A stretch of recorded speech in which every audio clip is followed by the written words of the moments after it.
Levítico capítulo 2. As ofertas de cereais.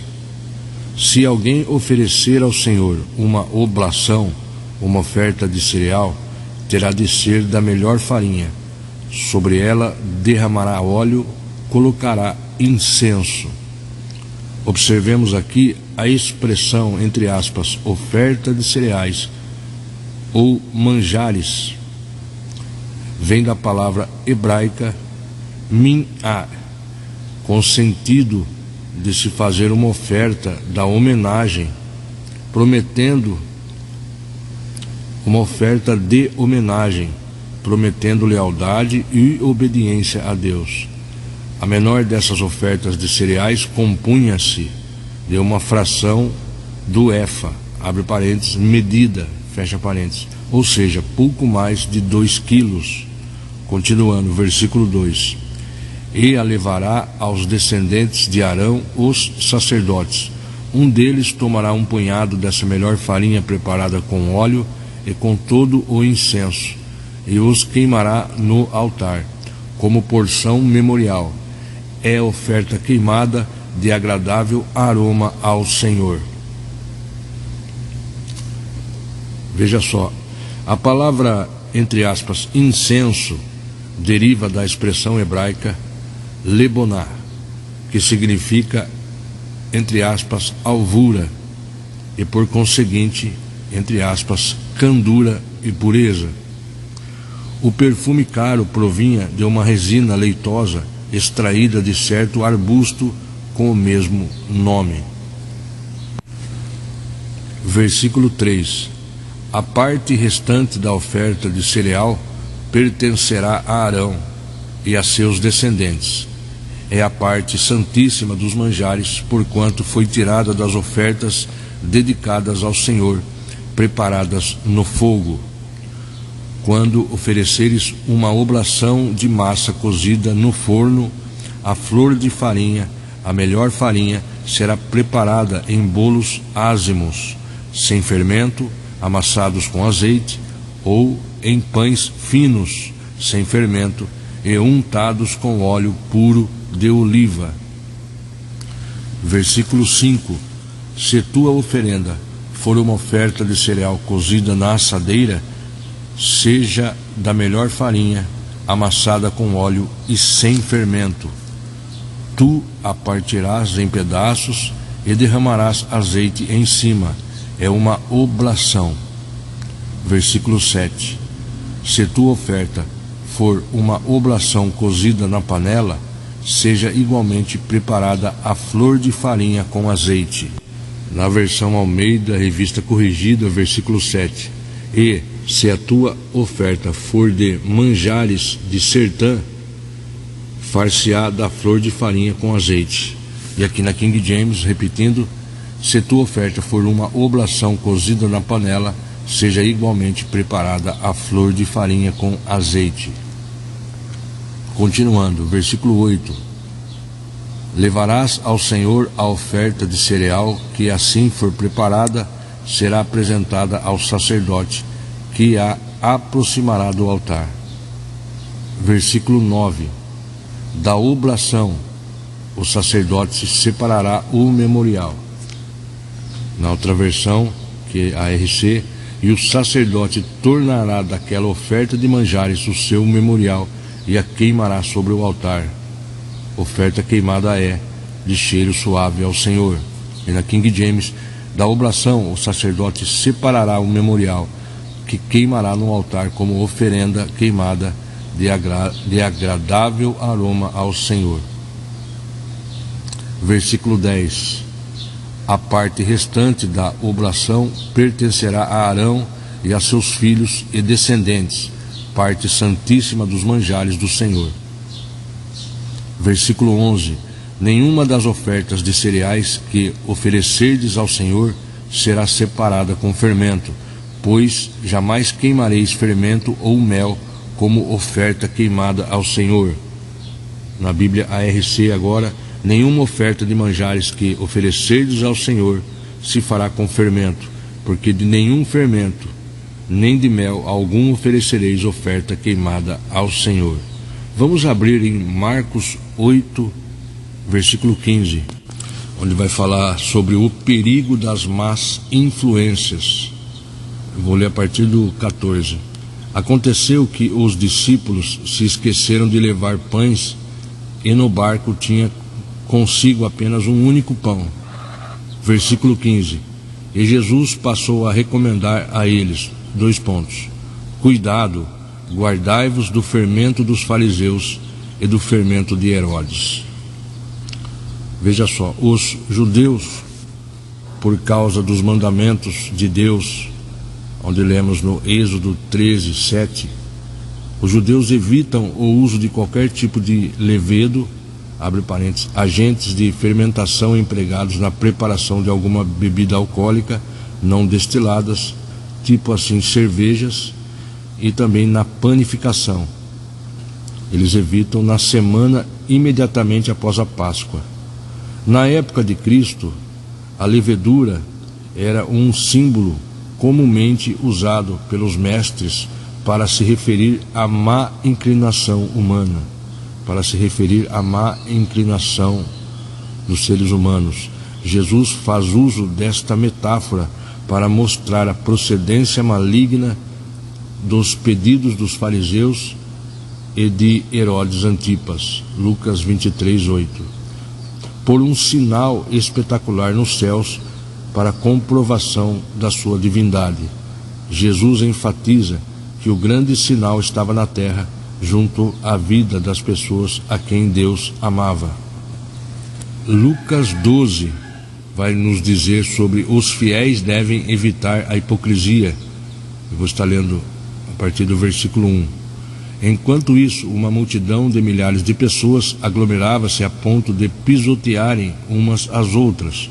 Foi quando Jesus começou a ensinar primeiramente os discípulos, prevenindo-os, acautelai-vos com o fermento dos fariseus, que é a hipocrisia. Pois não existe nada escondido que não venha a ser revelado, ou oculto que não venha a ser conhecido. Porque tudo o que dissestes nas trevas será ouvido em plena luz, e o que sussurrartes ao pé do ouvido, no interior dos quartos fechados, será proclamado do alto das casas. Você veja aqui que Jesus falou, aqui é Jesus falando, acautelai-vos, aqui é Jesus prevenindo os discípulos, acautelai-vos com o fermento dos fariseus, que é a hipocrisia. Veja só, o fermento é a influência que corrompe, 1 Coríntios 5, 6. O fermento é a influência que corrompe. O perigo da hipocrisia, que é a falsidade, e arrogância, não se limita aos fariseus e líderes religiosos, mas aos crentes em geral atualmente. Então, o perigo da hipocrisia e arrogância não se limita aos fariseus e líderes religiosos, mas aos crentes em geral. Nesse contexto, o sentido é que nada há escondido pela hipocrisia e arrogância que não venha a ser de fato transparecido ou dado a conhecer pela convivência e ao longo do tempo. Assim também como a palavra de Deus traz à luz os segredos e as verdadeiras motivações da alma. Hebreus 4:12. O juízo final revelará tudo o que não for objeto de confissão, arrependimento e perdão. 1 João 1:9. O juízo final revelará tudo o que não for objeto de confissão, arrependimento e perdão. Voltando em Levítico, agora versículo 12. Podereis oferecê-los ao Senhor como oferta das primícias, mas não os colocareis sobre o altar como aroma agradável ao Senhor. Vamos ver os primeiros frutos. Está lá em Êxodo 23, 16, 19. Vamos ver Êxodo 23, versículo 10, 11. Também 6 anos semearás tua terra e recolherás os seus frutos, mas ao 7º a soltarás e deixarás descansar, para que possam comer os pobres do teu povo, e do sobejo comam os animais do campo. Assim farás com a tua vinha e com o teu olival. Versículo 12: 6 dias farás os teus negócios, mas ao 7º dia descansarás, para que descanse o teu boi e o teu jumento, e para que tome alento o filho da tua escrava e o estrangeiro. Vamos ver agora em Números 15, versículo 20, onde fala sobre as primícias do pão. Como primícias da vossa massa de farinha nova, separareis um pão. Fareis essa separação como aquela que se faz com a eira, como uma oferta da vossa colheita. Em todas as vossas gerações apresentareis a Yahvé um tributo do melhor das vossas primeiras farinhas a cada colheita. Vamos ler Provérbios 3, versículo 9 e 10. Honra ao Senhor com teus bens e com as primícias de todos os teus rendimentos. Versículo 10, verso 10. E se encherão com fartura os teus celeiros, assim como transbordarão de vinho os teus reservatórios. Vamos ler também em 2 Coríntios, capítulo 9, a partir do versículo 6. Lembrai-vos, aquele que pouco semeia, igualmente colherá pouco, mas aquele que semeia com generosidade, da mesma forma colherá com fartura.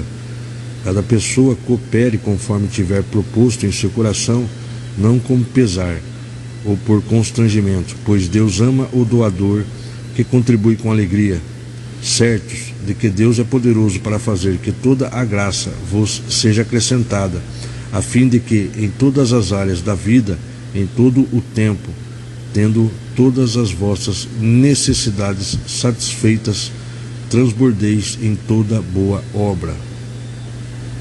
Veja só, a doutrina do Novo Testamento sobre a contribuição econômica e financeira enfatiza os seguintes princípios.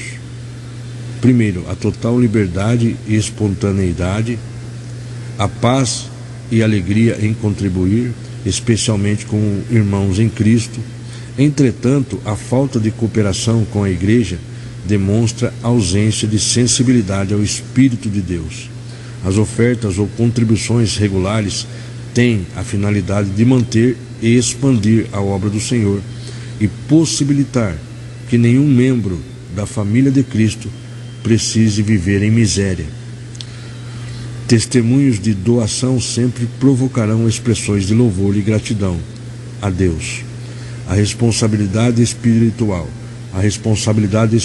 de contribuir com a Igreja é própria dos membros do corpo de Cristo. Contudo, os pobres não podem usar qualquer princípio bíblico para evitar a necessidade de trabalhar com afinco, nem reivindicar eventuais direitos sobre as posses dos mais poderosos, dos mais prósperos, sobre as posses dos mais prósperos. Tanto o egoísmo como a ociosidade são atitudes contrárias à vontade de Deus. 2 Tessalonicenses 3:10. Voltando em Levítico, versículo 13. Temperarás com sal toda a oblação que ofereceres, e não deixarás de pôr a tua oferta de cereal, o sal da aliança de teu Deus. A toda oferenda juntarás uma oferta de sal a Deus. Veja só, na antiguidade o sal era uma parte dispendiosa e valiosa na dieta, por causa do seu sabor inigualável,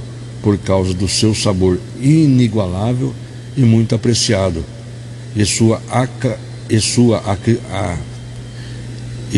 aquisição ainda é um processo demorado e difícil, especialmente para quem vivia longe do litoral. Tornou-se sinal de pactos e alianças, abre parênteses, de onde surgiu o costume de, entre aspas, comer sal juntos, isto é, fazer uma refeição como celebração de um acordo ou reconciliação. Fecha parênteses. E mais tarde o sal se tornaria também moeda de troca.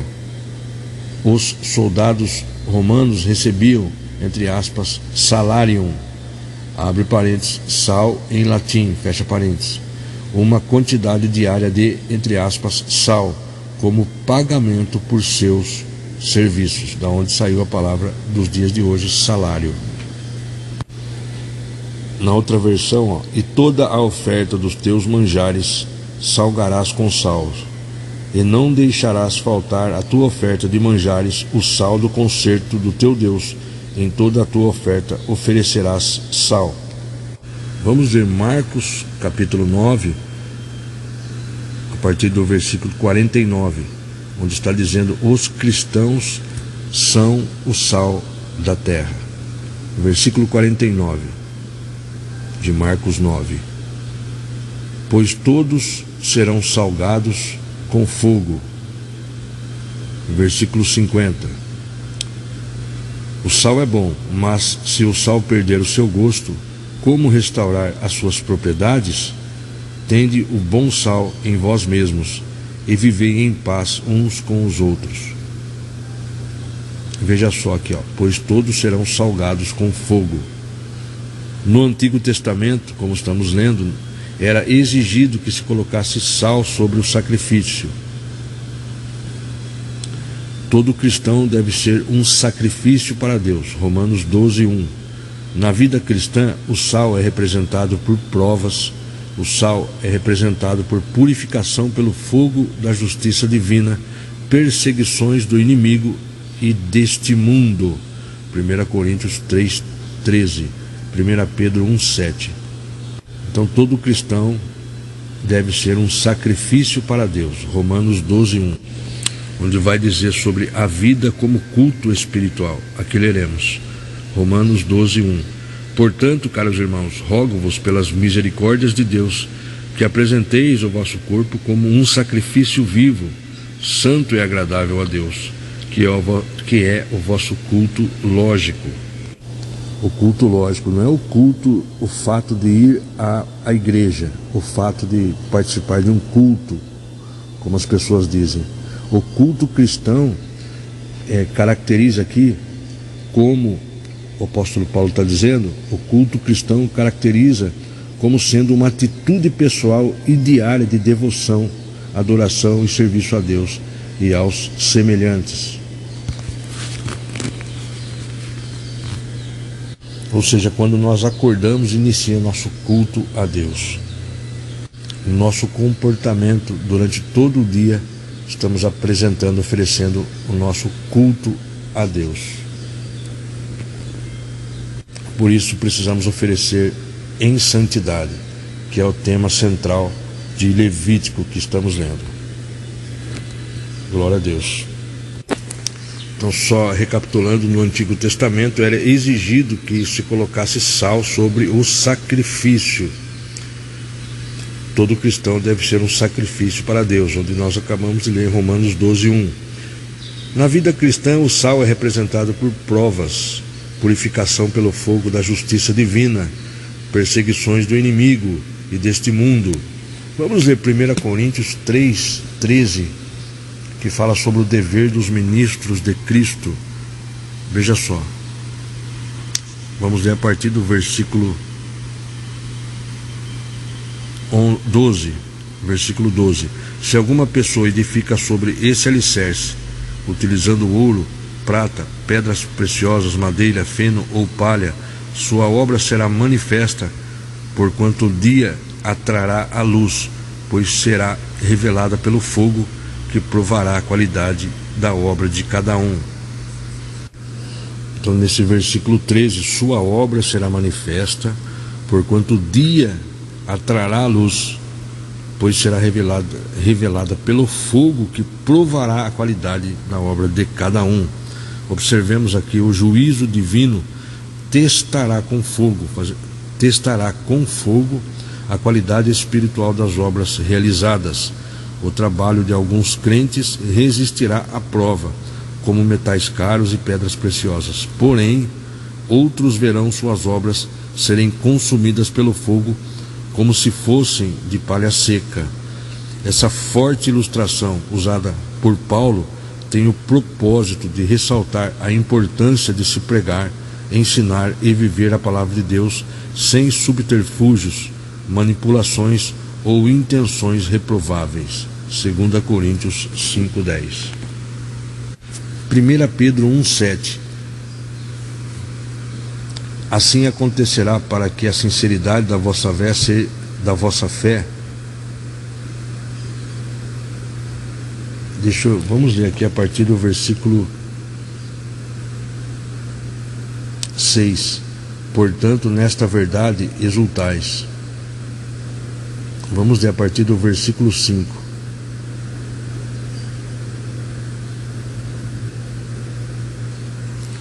Peraí, desculpa, vamos aqui retornar. 1 Pedro, vamos ler a partir do versículo 3. Bendito seja o Deus e Pai de nosso Senhor Jesus Cristo, porque de acordo com sua extraordinária misericórdia, nos regenerou para uma viva esperança por intermédio da ressurreição de Jesus Cristo dentre os mortos, para uma herança que jamais se extinguirá, nem tampouco será desonrada ou perderá seu valor. Herança preservada nos céus para vós, que sois protegidos pelo poder de Deus por meio da fé, até a chegada da salvação prestes a ser plenamente revelada no final dos tempos.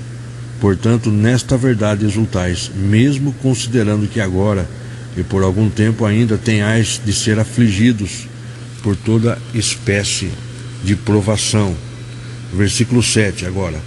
Assim acontecerá para que a sinceridade da vossa fé seja atestada, muito mais preciosa que o ouro que se corrompe, ainda que refinado pelo fogo, resultando em louvor, glória e honra, quando Jesus Cristo for revelado.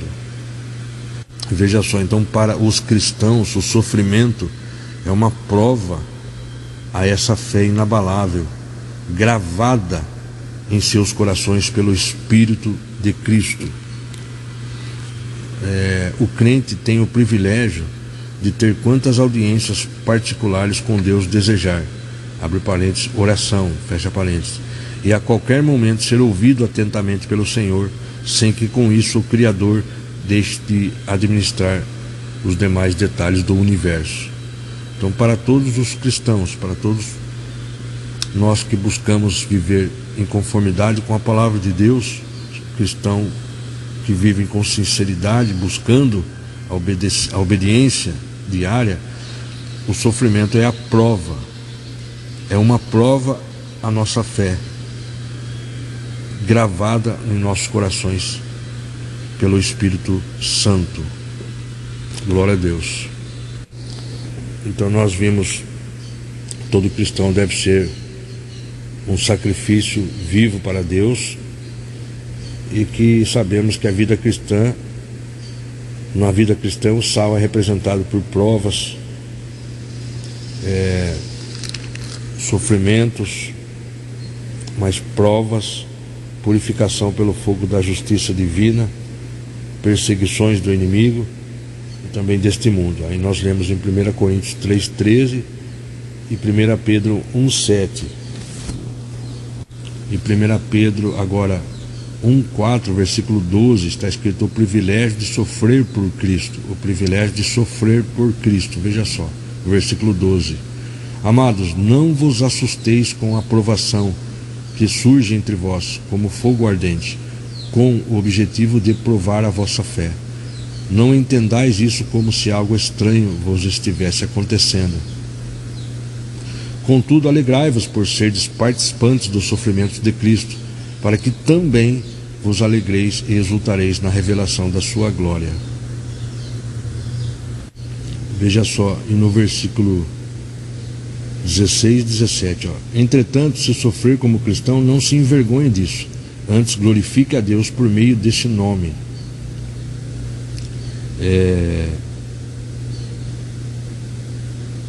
Veja só, Olha o versículo 14: se sois insultados por causa do nome de Cristo, bem-aventurados sois, porquanto sobre vós repousa o Espírito da glória, o Espírito de Deus. Versículo 15: mas nenhum de vós sofra como homicida, ladrão, praticante do mal, ou como quem se intromete em negócios alheios. Entretanto, se sofrer como cristão, não se envergonhe disso, antes glorifique a Deus por meio desse nome, por meio do nome de Jesus. E agora aqui, se sofrer como cristão, essa palavra cristão significa mini Cristos. Cristão, literalmente em grego, significa, entre aspas, pequenos cristos, para identificar os crentes em Cristo. Então aqui está falando sobre o privilégio de sofrer por Cristo. Não devemos nos assustar. Também, se somos insultados por causa do nome de Cristo, a palavra de Deus está falando que somos bem-aventurados, felizes, porquanto sobre vós repousa o Espírito da glória, o Espírito de Deus. Aí no versículo 17: pois chegou a hora de começar o julgamento pela casa de Deus. E se começa primeiro conosco, qual será o fim daqueles que não obedecem ao Evangelho de Deus? Qual será o fim daqueles que são desobedientes? Veja só, as perseguições que os crentes sofriam na época de Pedro eram o início dos julgamentos enviados por Deus, com o objetivo de purificar o seu povo. No final dos tempos, o juízo se intensificará, a fim de que toda a igreja seja purificada. Ao término desse período escatológico, virá o terrível e definitivo julgamento. Virá o terrível e definitivo julgamento de todos quantos se rebelaram, ou seja, ímpios e pecadores que se rebelaram contra o Senhor e a sua palavra, fizeram rebelião contra a sua palavra, desobediência continuada. Se Deus não poupa seu próprio povo do julgamento, quanto mais severo e punitivo será o juízo que infligirá aos incrédulos. É muito sério a palavra de Deus. Voltando em Levítico, vamos ler novamente aqui o versículo 13: temperarás com sal toda a oblação que ofereceres, e não deixarás de pôr a tua oferta de cereal, o sal da aliança de teu Deus. A toda oferenda juntarás uma oferta de sal a Deus. Veja, na antiguidade o sal era uma parte dispendiosa e valiosa na dieta, como nós lemos, por causa do seu sabor inigualável e muito apreciado. E nós lemos que o sal se tomaria também como o sal se tornaria uma moeda de troca. Agora, continuando no versículo 14: se oferecerdes ao Senhor uma obra de primícias, uma oblação de primícias, se oferecerdes ao Senhor uma oblação de primícias, será sobre a forma de espigas tostadas ao fogo, ou de pão cozido com grãos moídos, que farás essa oferta de cereal dos primeiros frutos. Sobre ela acrescentarás azeite e lhe porás incenso, pois é uma oblação. E o sacerdote queimará a porção memorial do cereal moído e do óleo, juntamente com todo o incenso, como uma oferta ao Senhor, preparada no fogo. Vamos ler também, para concluirmos, Colossenses 4, e no versículo 6, onde está tratando o assunto sobre o cristão e seus relacionamentos. Mas no versículo 6, veja só: a vossa maneira de falar seja sempre agradável e bem temperada com sal, a fim de saberdes como deveis responder a cada pessoa. E vejamos aqui em Marcos 9, no versículo 50, só recapitulando: o cristão são o sal da terra. O sal é bom, mas se o sal perder o seu gosto, como restaurar as suas propriedades? Tende o bom sal em vós mesmos e vivei em paz uns com os outros. Então, na época de Jesus, o sal era vital para temperar, dar sabor e conservar os alimentos. especialmente em carnes vermelhas e os peixes. Hoje em dia também nós usamos o sal, claro. O sal se compara, portanto, veja só, o sal se compara, portanto, à firme convicção do cristão que vive corajosa e intensamente o Evangelho, o sal. Então, voltando aqui, a vossa maneira de falar, a medida, a forma de falar, seja sempre agradável e bem temperada com sal, entende?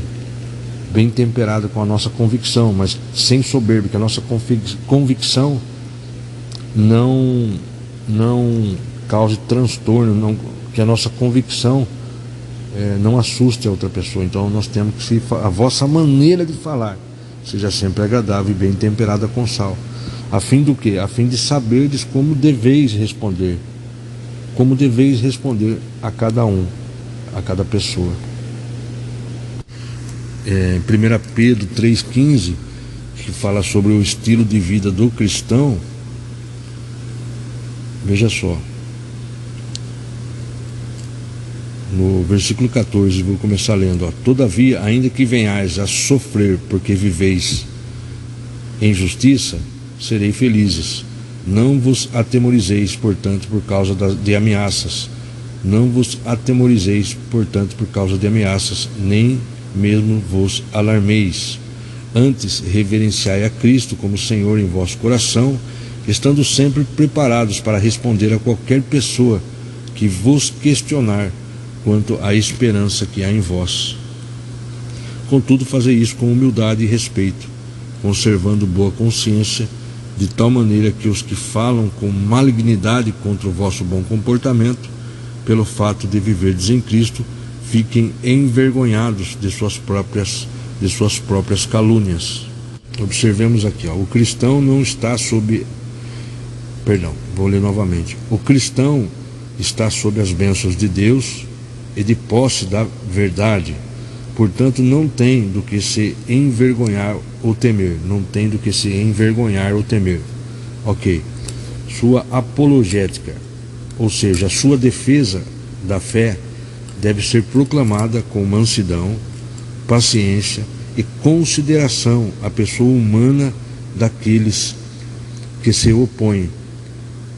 Pois todos nós fomos criados à imagem de Deus e carecemos da iluminação do Espírito Santo. Sempre que tratamos aqueles que nos caluniam ou difamam com mansidão, compreensão e respeito, abre parênteses, inclusive baixando o tom da nossa voz, fecha parênteses, demonstramos que a amargura do oponente não faz sentido. Demonstramos que a amargura que está no oponente, do oponente, não faz sentido e entregamos a situação ao perfeito juízo de Deus. Mateus 5:1-12, Lucas 1:48. Não há nem haverá mais qualquer sacrifício pelos pecados da humanidade. Hebreus 9:25-28, Mateus 16:21-23, Filipenses 2:5-11. Vamos concluir lendo Hebreus 9, versículo 28. Vou ler a partir do versículo 27.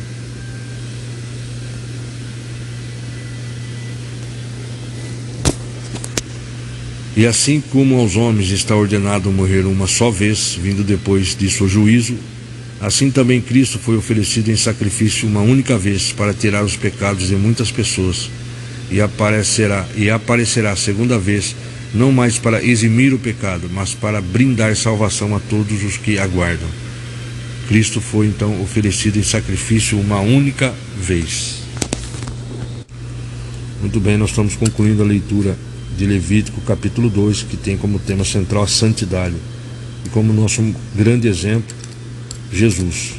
Ele foi santo até a morte, e a morte de cruz no Calvário. Ele morreu para nos conceder a vida, o perdão dos nossos pecados e a vida eterna. Ele ressuscitou e está vivo. Ele é nosso grande exemplo, ele é nosso padrão de comportamento. Devemos buscar servi-lo e Ele é o nosso exemplo, Jesus, o Messias.